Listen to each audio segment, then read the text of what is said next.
Karibu sana mpenzi mtazamaji. Leo tunazungumza kuhusu unyanyasaji wa kingono kwa watoto. Hili ni tatizo baya kabisa. Tutaangalia sababu zake, lakini dalili za watoto ambao wamenyanyaswa kingono na namna ya kuwasaidia. Karibu nami mpaka mwisho. Ni Dr. Mniko hapa.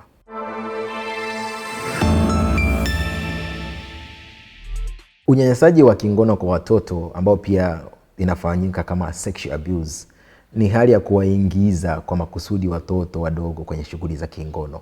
Hii inamaanisha mtoto analazimishwa au kushawishiwa kufanya ngono au shughuli za kingono na mtu mwingine.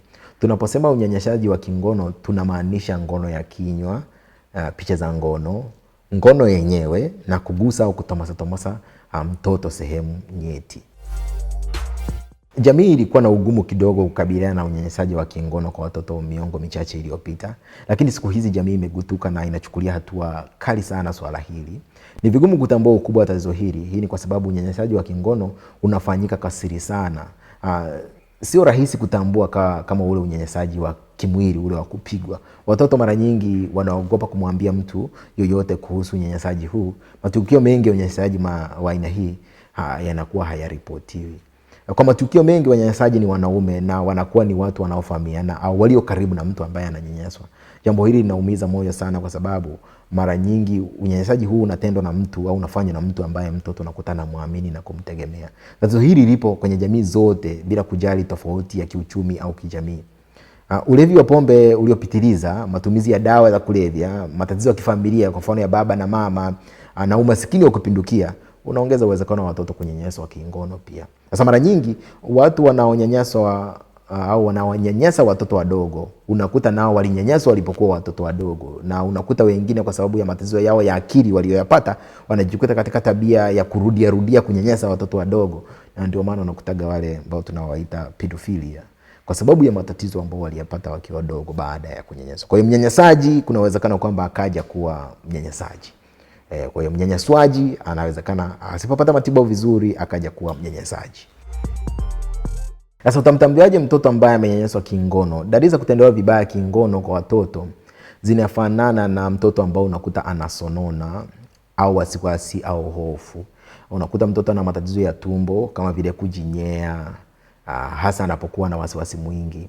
Matatizo wakati wa kula, kwa hiyo unajikuta anapungua uzito, anapoteza hamu ya kula kabisa. Dalili kwenye via vya uzazi au njia haja kubwa kama vile maumivu wakati wa kujisaidia au kukojoa, kuwashwa au kutoka uchafu ukeni au kwenye njia haja kubwa kama aliingilia huko. Anaweza kupata maumivu ya kichwa mara kwa mara. Mtoto anakosa usingizi, anashindwa kulala au kushtuka kutoka usingizi mara kwa mara. Na anaweza kupata matatizo ya tumbo. Malalamiko haya yanakuwa yasiwe ya wazi kabisa, anakuwa analalamika kwa sababu anakuwa anaogopa. Sasa watoto ambao wametendewa vibaya kingono wanaweza pia kuanza tabia ambazo za kutokujali, uharibifu kama vile kunywa pombe na madawa ya kulevya na kushiriki ngono hatarishi kwa sababu wanaona hakuna naye wajari na wenyewe wanaacha kujijali. Wanaanza kufanya vibaya shule, mtoto alikuwa vizuri tu, wanakuwa na hofu nyingi sana, wanajitenga na wengine, hawawezi kushiriki shughuli na wengine, na unamuona kabisa ameanza kujitenga na zamani hakuwa hivyo. Kwa hiyo ukianza kuona dalili kama hizo, unaanza kuuliza maswali na kuangalia kama amenyanyaswa kingono. Kama unashuku mtoto ametendewa vibaya kingono, tafadhali mpeleke hospitalini haraka.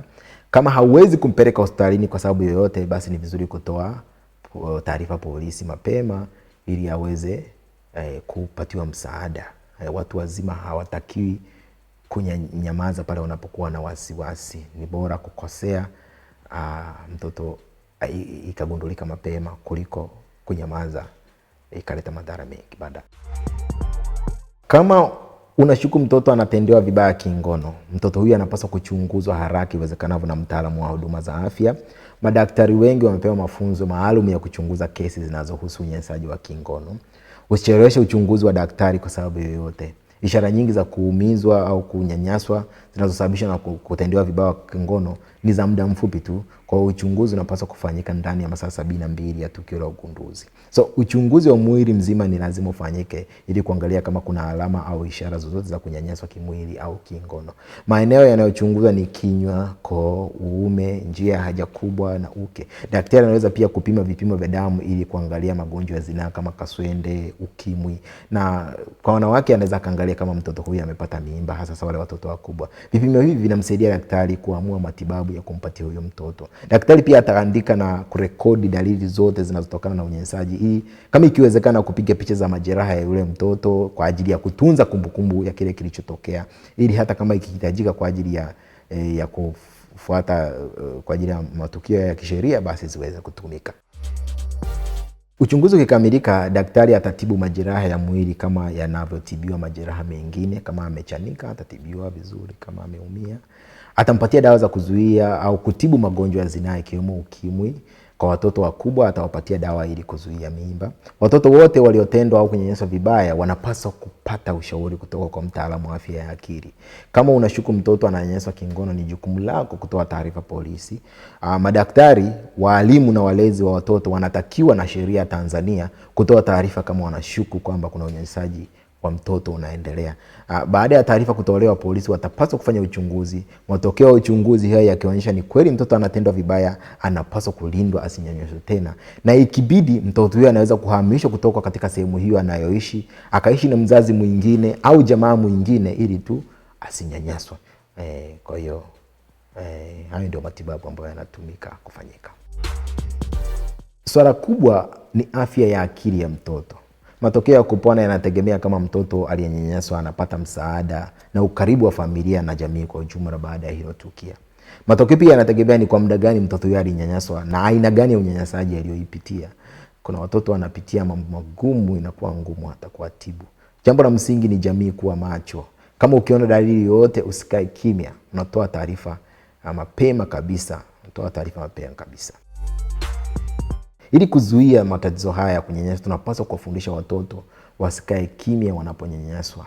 Tunapaswa kuwafundisha watoto tofauti kati ya mguso mzuri na mbaya. Wazazi wanapaswa kuanza kazi hii nyumbani, wenyewe wamfundishe mtoto. Shule zinapaswa kuweka mpango wa kufundisha watoto wa shule kuhusu unyanyasaji wa kingono na unyanyasaji wa kijinsia na ili kuzuia. Vijana wa umri wa barehe pia wanapaswa kufundishwa jinsi ya kuepuka ubakaji. Kwa hiyo ufuatiliaji na uangalifu wa watu wazima ni muhimu sana ili kuzuia aina zote za unyanyasaji wa watoto. Kwa hiyo ni muhimu kuwa makini, na unapoona jambo usikae kimya, sema. Kazi yetu ni kuwaunganisha wagonjwa kutoka Tanzania kupata matibabu India, South Africa, Uturuki na USA kwa urahisi kabisa. Tutakuunganisha.